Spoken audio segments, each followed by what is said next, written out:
you something na Kung paano ka namin naaalala.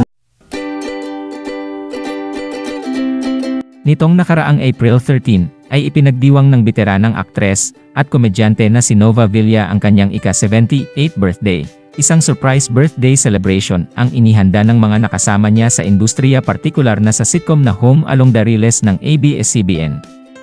Punong abala sa preparation si Maybelline de la Cruz na anak ni Tita Nova sa nasabing sitcom. Nanduroon din sila Smokey Manaloto, Boy 2 at Vandolph Quezon, Dang Cruz at marami pang iba. Di naman nakarating si Claudine Barreto, pero nauna na niyang nakita at nakasama si Tita Nova sa mini reunion nila ng Home Along the Riles na kamakailan lang naganap.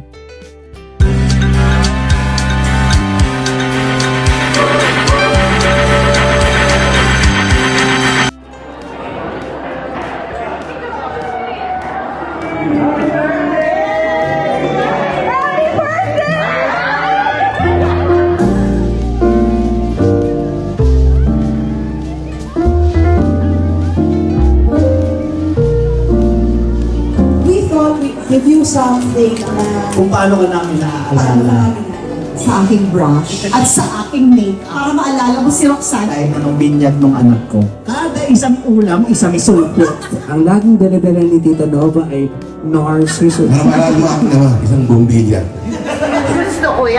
ako lang ito po si God that will say. And I'm very grateful because I don't think I'd be half the person I am now if it weren't for you. Because of the birthday, nabuong muli ang ating samahan.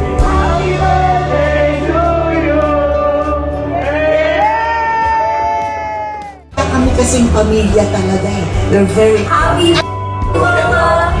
Because of the birthday, nabuong muli ang ating samahan. Kaya abangan po ninyo, susulat na kabanata sa mga